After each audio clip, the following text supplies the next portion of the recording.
Good morning. 10:43 on the Eastern Standard Time coast, or I think it is because of daylight savings. Just coming on for a little bit today to say hey, talk about a few things. Just got back from an in-person gig, first one since on the road, at least take a plane since October for the West Financial Group. I think it's my third gig for them. I'll talk about that. And talk about what grind my gears yesterday when it comes to traditional media companies. This almost sounds like a show intro, which is cool, which is very cool. But, you know how it is. But first of all, I got a new hoodie. So I want you to check this out. Hello to everybody who's watching the recorded version of this. And hello to even the people who watch the recorded version of this and comment thinking it's live and then I don't respond. So how are you? This is my new hoodie. It's a Nick Nurse and City and Color team up. Two of my favorite things right there, folks. Two of my favorite things there. The Raptors and Dynalone Records label. Our oldest, Aiden, works at Dynalone Records. That was his dream label to work at. And now he works there. So very, very cool.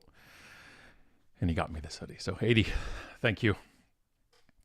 I'm sorry, I'm supposed to be professional. Aiden, thank you. It's the coolest label there is. I'm telling you. If y'all don't know Dynalone Records, check them out on the Instagram. They're here on LinkedIn as well. But they're great. It's a label that's Lexus on Fire and City and Color. And it's just the coolest vibe. I got to go check it out. And then all the people have been great. And, as a parent, that's really what you're, wanting. But also now that your kids become cooler. So now I get to take a back seat to it. So let's have a first little comment. Samuk, let me know if I pronounced that right, please, Samuk. Hey, Scott, love the content. What would you advise someone who is looking to start a podcast? What kind of equipment should I invest in? What platform should I try? Great question. So let me throw this up here. This is a great question. Everybody else is coming right now. I'll get to yours in a second. So equipment-wise with podcasting, so it all depends on budget. You don't have to overspend. You don't have to get necessarily something like this. This is not the highest level. Well, it's pretty high up when it comes to cost and whatnot, but also quality. So this is the typical studio Shure SM7B, and then the arm and the mics, and there's a lot of stuff going on here. Like this is going into a cloud lifter, which goes into an audio interface, which goes into this. But honestly, if you're going to start out, you can go with the blue microphone. If it does there it is. This is the Nano from the company Blue. They have the Yeti and the Snowball. I think I have a few of them. This is still killer. This sounds great. And this is really the main thing you need. If you have this and your laptop or whatever else, you're laughing because you could do it. And you could use there's different platforms. It's so different now than it used to be with podcasting. So your barrier to entry has just gotten so much lower. If I was starting a podcast today for whatever it is, and the path of least resistance, I would use something like Anchor. I think it's anchor.fm, I think is their URL, but something like that where I can record on my computer directly into it. And then it will upload it and actually get it out to the services. And I believe Anchor is now owned by Spotify anyways, which is great. But you need to get it into Apple. It's still the hugest consumption of podcasts there are. And then that's it, really. The challenge with the podcast is like anything else. It's you can get it on multiple platforms fairly easily compared to... We use Simplecast now to upload and distribute the show, which again didn't exist before. We had to use Libsyn before, and this connects. But it all comes down to one thing, really, at the end of the day. Once you get quality, you obviously need quality audio. This is really important. I think one of the most important parts about video is audio. cramps your brain sometimes to think about that. But like, I will watch a video that is a little less video quality but has good audio quality than I would the other way around. I just can't, for myself, I just can't watch something that doesn't have that the audio behind it. And it's really about the audience. Okay, it's really hard to build an audience for anything. That's the sentence. It's hard to build an audience, period. So, but if you're starting a show and that's your start, you're building your platform and you're starting with a podcast, that's very hard. It is very hard to build because you're just throwing it out there like it's like a book. You know, when the book is written or something else, that's half the battle. Then it's getting listenership. So yeah, that's when you have an issue with that. So I would focus on trying to do something with, getting the audience up there too. It's really hard. Good morning to you, Brian. Hope you're as well. Dean says, on a long drive, appreciate the company. Well, hello. I hope you're not watching and driving. Hey, Doug. I haven't seen you in a while. Is that a COVID beard? Nope. That's just Scott's beard. Just happened during COVID anyways. Nah, this is just the beard. And I didn't go get it cut or anything. Also, my hair is the longest it's ever been. It's down to, we're almost going belly button at this point. It's pretty epic. Hey-o, Aztec. There's my Twitch follower. It's like I got 2 Twitch followers. And Smook says, is taking a video important for podcasts? Can't it simply just be audio? No, you can just do audio. There's one of the reasons we did video for our show was for the sponsorship side of it and the visuals of it and the edits we could do and the stuff. But podcasts, first and foremost, are audio. That's what you want to focus on. When you bring video in, you got a whole bunch of other things to deal with. There's a lot of pluses to having videos, and some of the podcasts that I love are all video and audio. And the nice thing is once you set up the video and you get the audio feed, you have audio content, video, you can get it transcribed. So there's a lot of content that can come out of it. But especially when you're first starting, just audio. I would go straight up audio. That's at least my feeling to it. So Caroline says, I love to write, just wrote a book. Congratulations. This is not my main business, but I think it's smart to build an email list because I'll need it at some point if I ever want to do traditional publish. My question is, how do you grow an email list if you don't want to spend a ton of time spitting out a ridiculous amount of constant content? Is it possible to write it sporadically and grow an audience email list asking for my full-time working single mom reality? That's a great question, Caroline. Well, I'll put it to you this way. If you go to UnMarketing.com, there's a newsletter sign up there. I have not sent one out in 2.5 years. There is no frequency you have to do. Now, mind you, if you can have a consistent frequency, that is great. But the issue is when frequency beats out quality. Okay, you're trying to find this apex of frequency and quality content for you to put out there. There's got to be that intersection there. But the quality is determined on you. And quality, part of that is how much can you handle?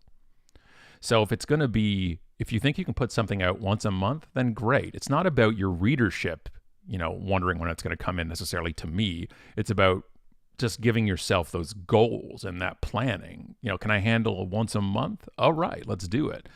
The key with the newsletter side of things is not necessarily trying to force a frequency. The key is once you get them in there, I really think warming them to the list immediately is more important. As an example, again, if you go to unmarketing.com and sign up for it, I'm not trying to get subscribers. I don't send one. I haven't sent one in years, but it shows you the methodology to it. Because when you sign up for the newsletter, you immediately get a welcome message, but it's not like a typical one. I've talked a bunch about this, but when you sign up for our newsletter, you get an email confirmation, a reply that says, "Thanks for signing up. May we ask you a question?" And this is not a trick. This is not a tactic. I simply want to know. And it pretty much says, hey, thanks so much for signing up for the UnMarketing newsletter. We know how full an inbox can get, and we really appreciate you giving us a spot within it. May we ask what industry you're in? We're always curious and interested in what areas our readers come from, and maybe it helps us cater our newsletter to you. Thanks so much, Scott and Allison. P.S. Marketers say if you put something in the P.S., people will read it more often. Is there anything marketers can't ruin?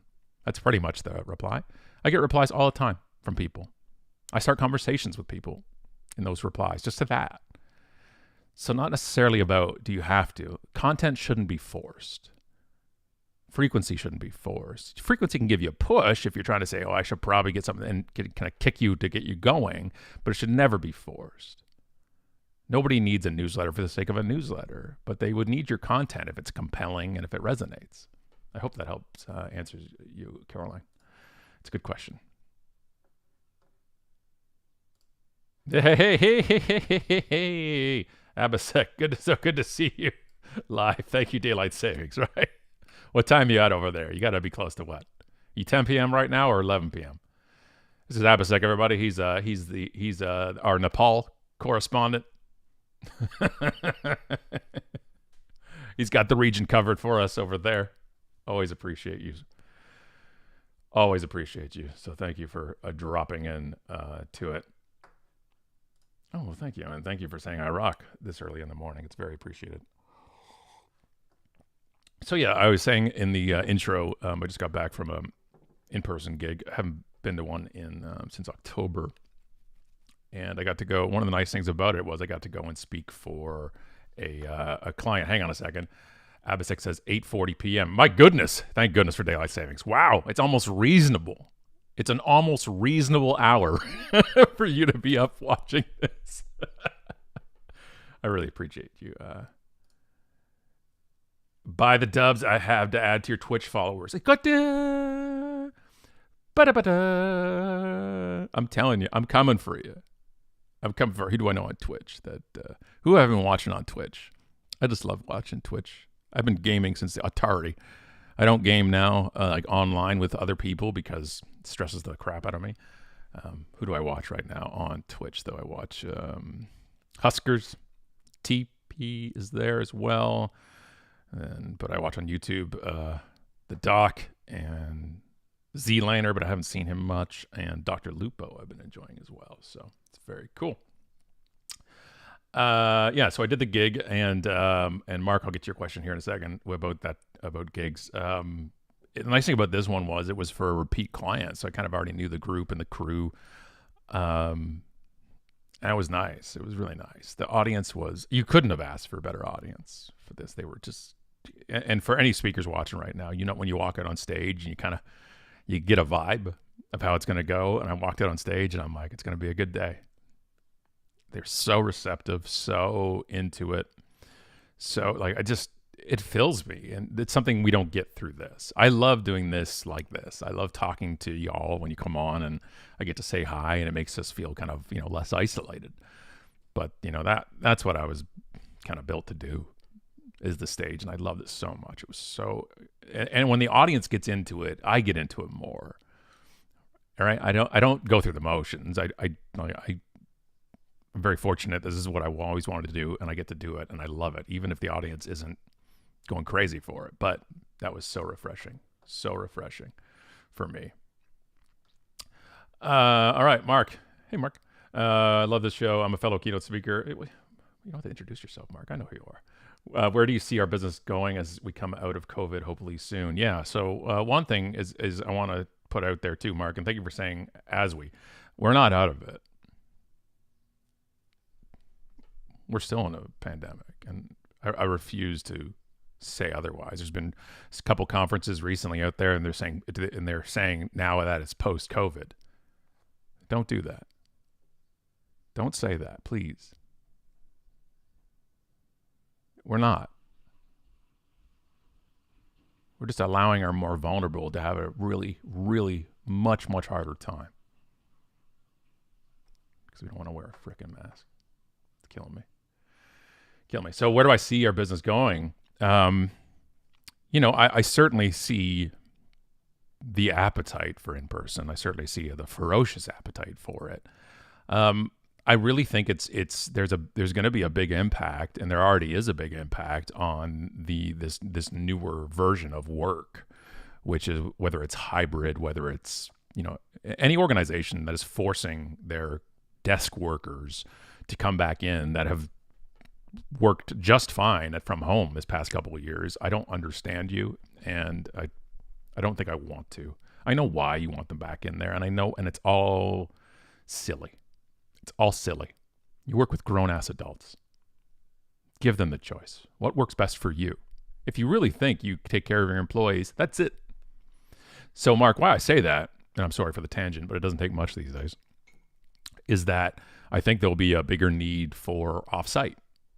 And so I think it'll increase a lot of kind of regional offsites. So if that's your market, is kind of regional events and offsites, I think that'll be happening more. So, which I think is cool. Other than that, I don't know. I just know like events right now are booking much, shorter windows. They're booking 2 months out or a month out, and there's not this year or 2 year lead time that we used to have. I don't know if that's ever coming back, to be honest with you. Well, thank you, Becky. It's nice to see you on here. Don says, you can tell when they want to be there right away. You can. You can. Karen says, I'll be in person tomorrow. It's been since October. I'm so excited. Oh! And then you get to do that magical art. Such a skill. Have you all seen this? The skill? Karen, can you just... I can't remember what it's live illustration. Tell me, there's a term for it, and I'm brain farting right now, but it's so great. As a speaker, it's so cool to get off stage and just see this large kind of mural type of thing illustrated of the keynote you just gave. It's just the coolest freaking thing in the world. It's such a cool value add at the event too. When you walk, it's like a great summary of the event when you have like the main talks all illustrated, and it's brilliant. So I'm glad you're back with that.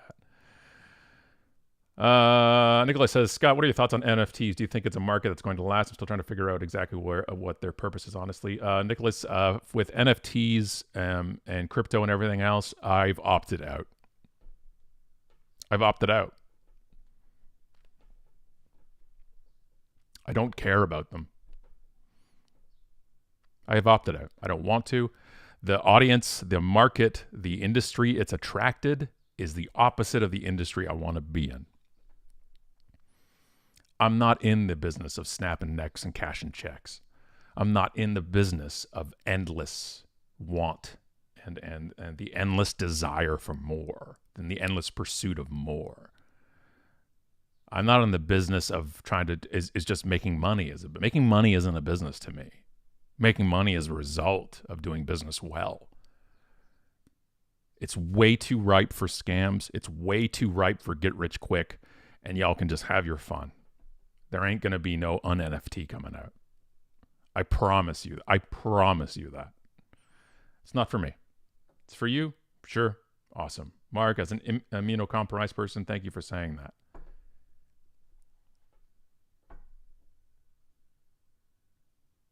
Can y'all read this right now, please? Any one of you watching right now that has posted something saying now that we're post-COVID, can you read this right now, please? Can we stop being pricks?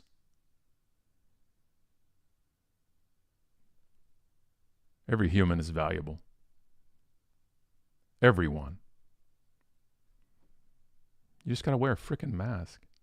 It's the kindest, easiest thing you can do. The kindest, easiest thing you can do. Oh, my love, Mark. Neil says, Scott, your UnMarketing work is to some extent about creating authentic discussions between customers and companies and creating positive experience worth talking about. Have you thought about applying these lessons directly to leadership in a future book? Yeah, well, it's almost like I almost planted that question. Yeah, it would be great question, Neil. Thank you. It would be UnLeadership, and that's what the topic we're working on for talks right now. Will it become a book? That's up to mostly Allison.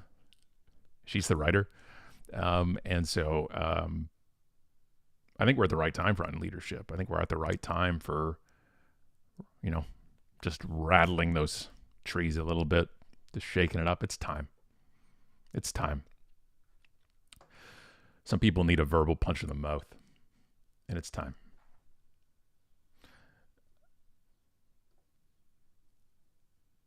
David says, NFTs are both a scam and something wonderful at the same time. I'm taking a hard pass, but still closely monitoring. Good. That's good. I'm already out. I'm out. But I get it. But I also get it. Anne is here. My favorite thing is accidentally stumbling onto one of your lies whilst trying to curtail my LinkedIn addiction. Hooray. Also, NFTs make me tired, kind of like crypto. Exactly. Exactly. And hello, Anne. And I skipped right over your hoodie and wore this Dynalone Records Raptors hookup. I'm so sorry.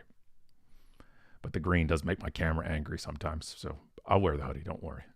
Because it's also awesome. Allison wears the hoodie every day. Every day.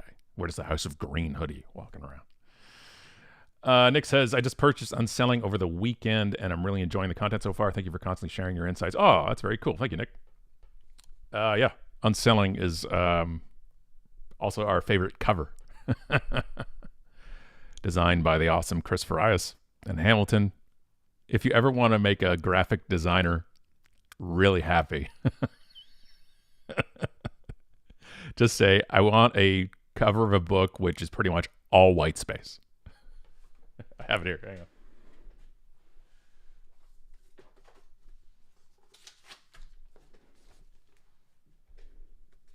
Like, that's it. That's the cover of the book. The whole thing. Our publisher's like, we can't leave the Wiley or no, nothing. No author names, nothing. It's on the spine.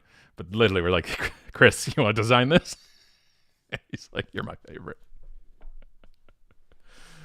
Oh, I'm glad you're enjoying it. Yeah, so UnSelling and UnBranding and UnMarketing all have the same kind of feel to it. And it's just really, you see the theme, right? It's just be good. Great product, great service. It's really not rocket science.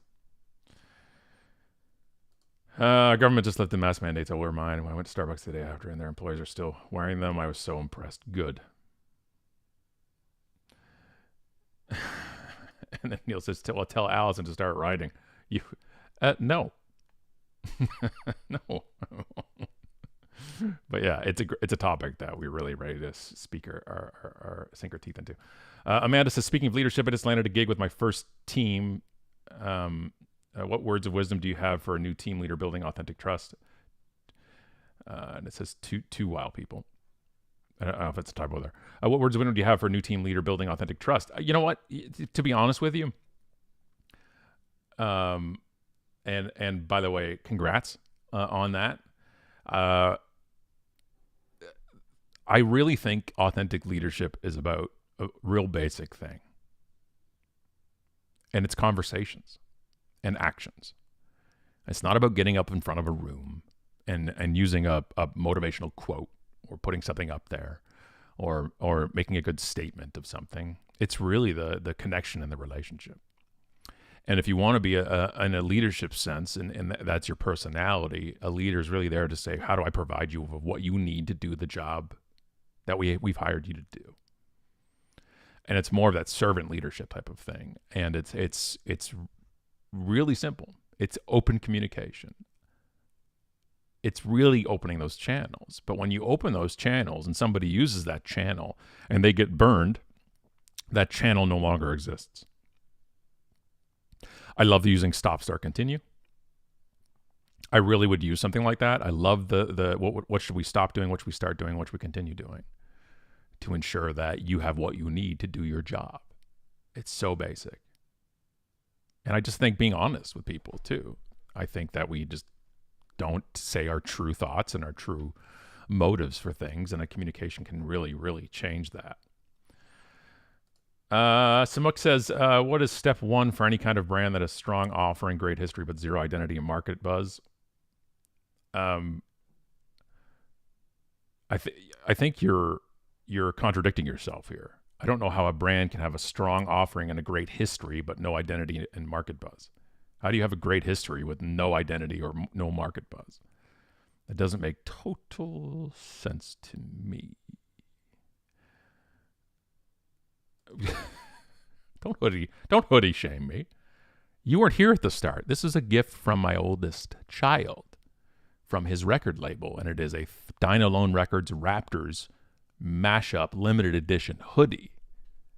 So I understand the outrage, but come on.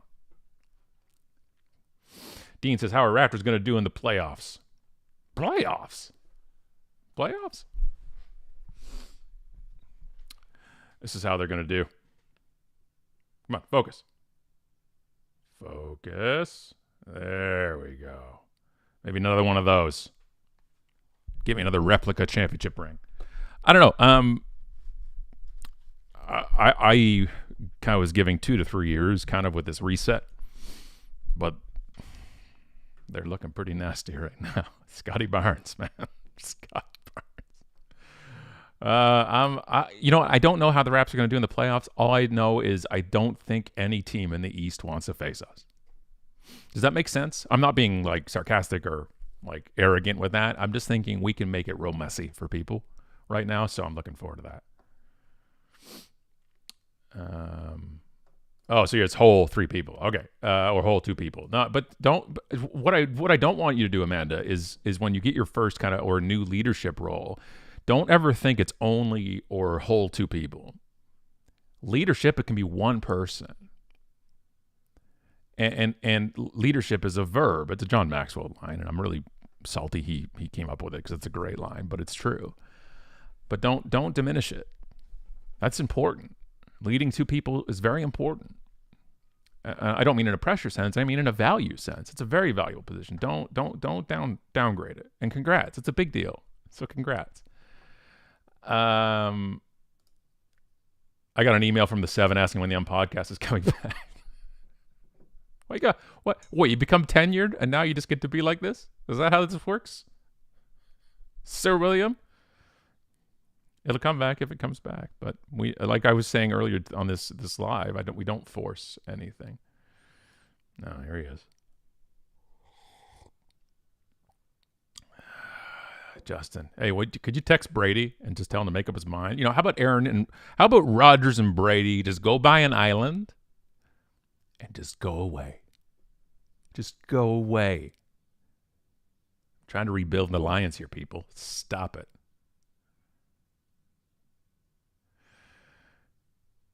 And Don, perfect. How you lead shouldn't depend on how many people are there. Bingo. All right. So what I want to talk about before I have to do a call at 11:30 for a pre-event call for another event.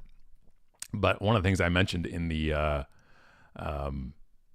write-up for this was about traditional media companies and kind of not getting it.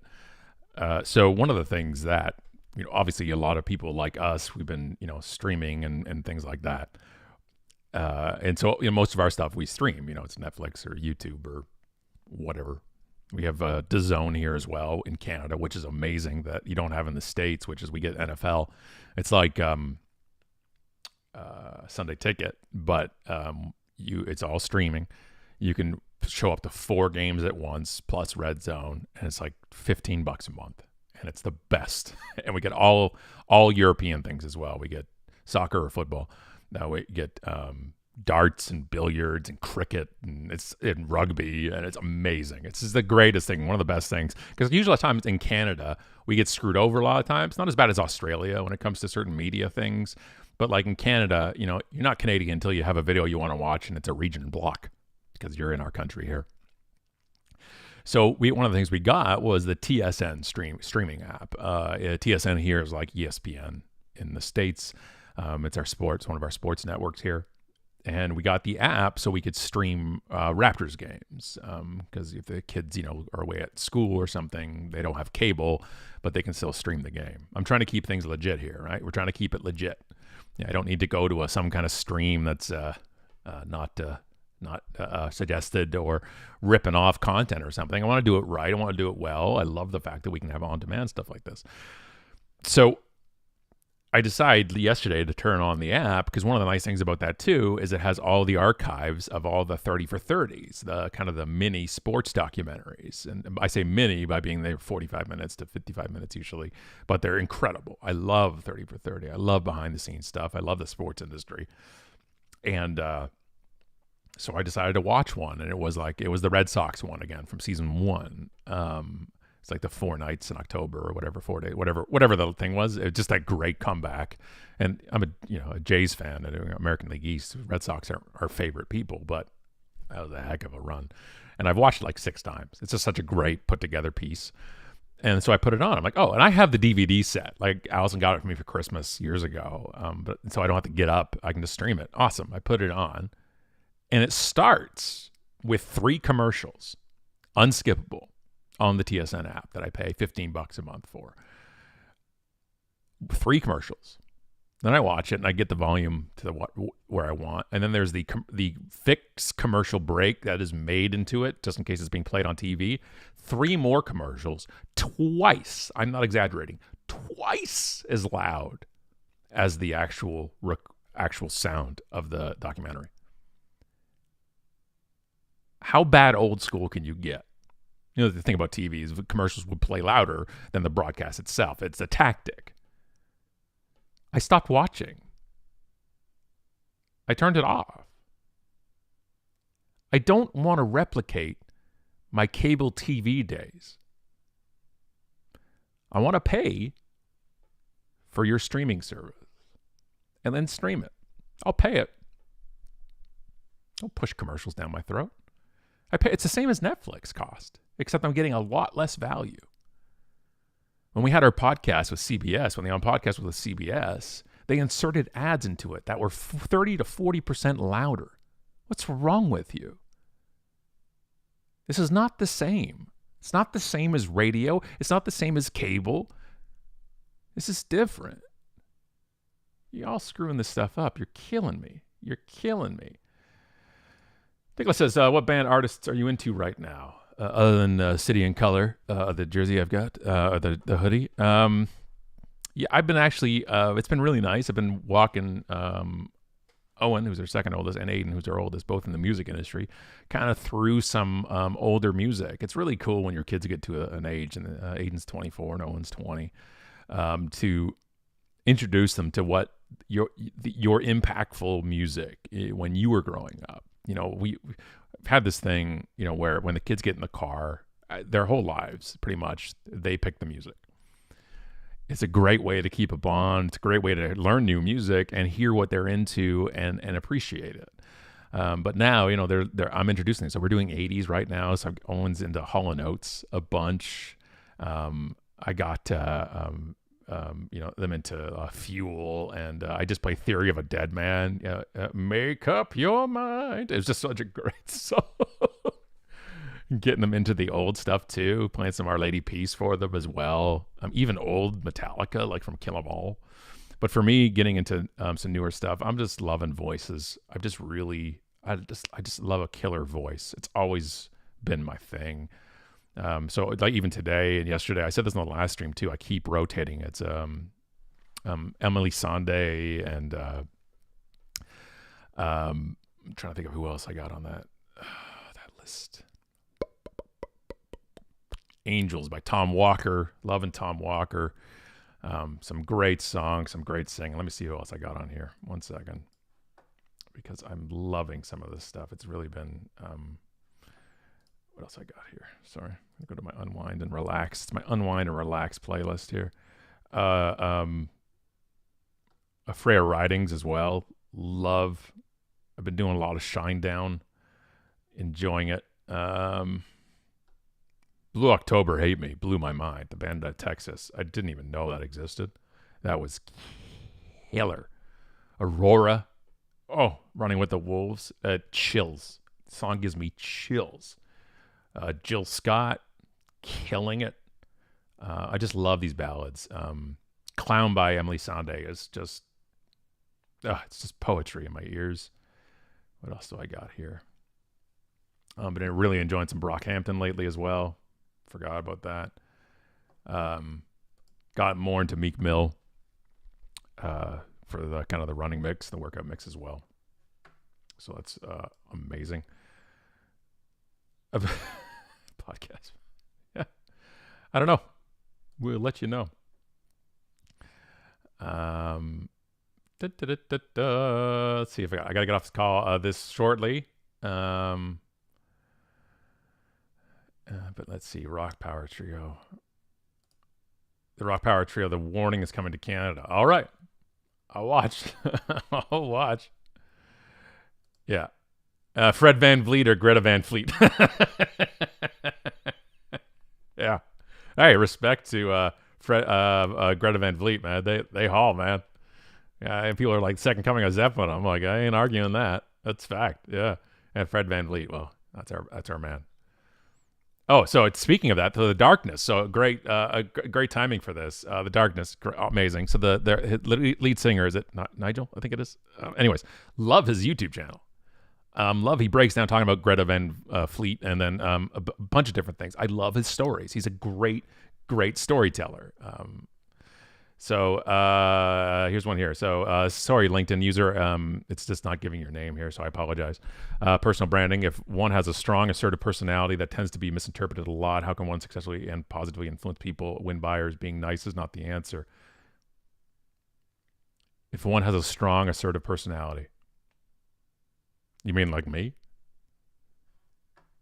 I have a strong, assertive personality. Or are you just saying like being an asshole? Like, because if that's what you're saying, then yeah, well, then stop being one. I'm also a recovering narcissist, so I'm learning a lot of new stuff about myself and the thing. And the difference of being assertive. Is it depends. I'm assertive in the things that I have passion for. And I'm assertive in things that I will die on that hill type of thing, but it's finding it. There's tact, really. There's tact there as well. Justin Hawkins, thank you.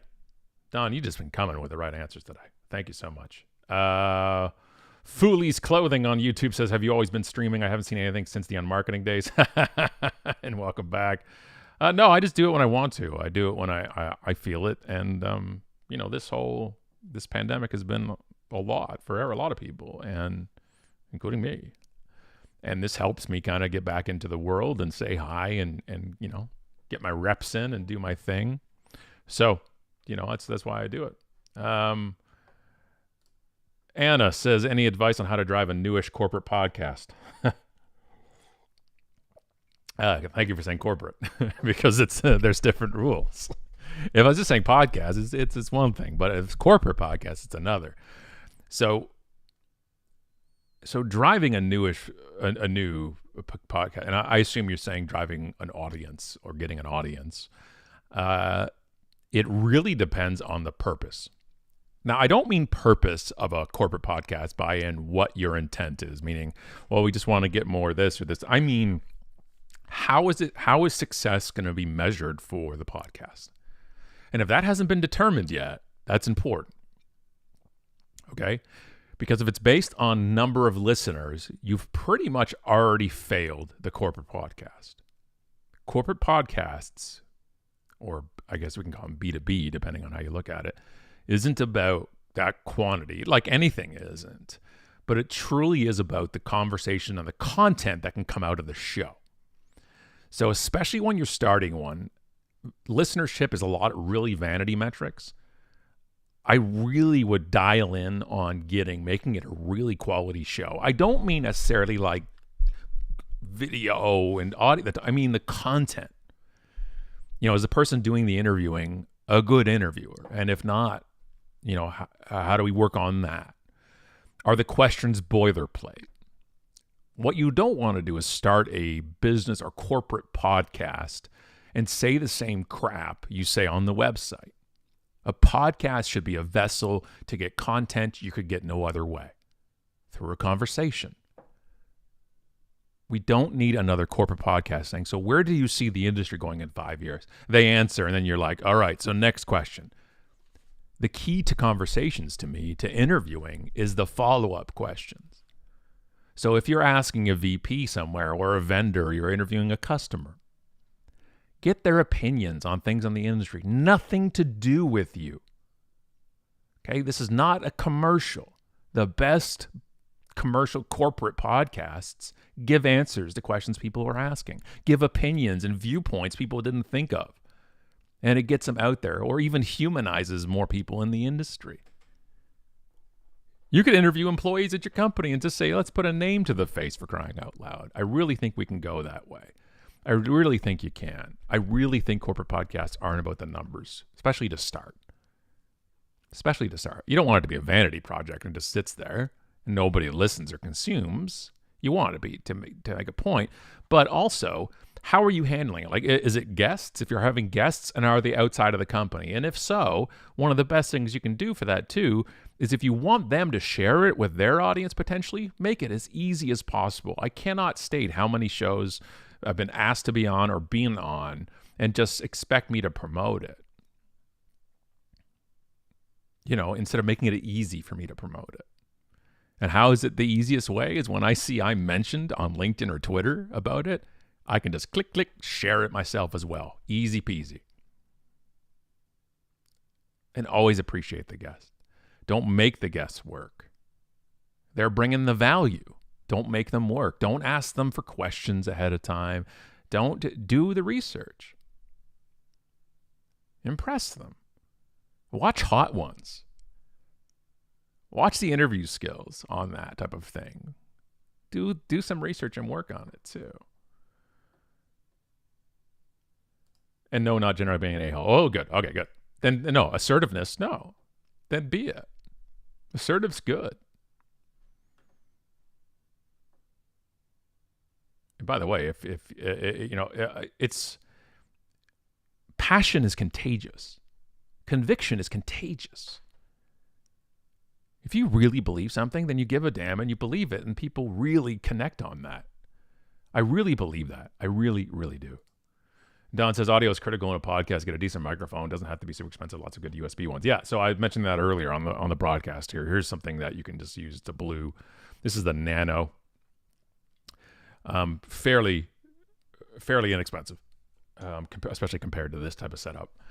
Yeah, and does the trick. I took this on the road and did it with the camera you're watching on right now, the Sony A640 or whatever the heck it is. I took it on the road and used this mic, and it was money. So we were good. Mark says, yes, please don't expect your guests to do a lot of work. Pre-interview calls and media makes me say no. Exactly. If I'm bringing the value and you're asking for my time for free, and I get it. There's a dance we do. It's a dance if I have something to promote. And you say, yeah, I get it. But I'm coming on your show. Okay?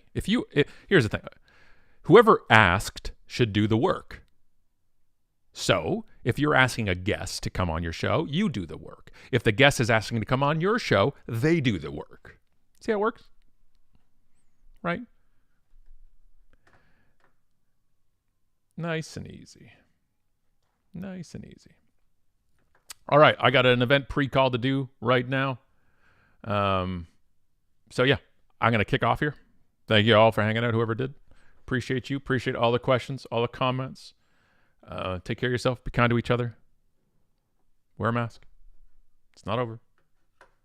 Bye, everybody.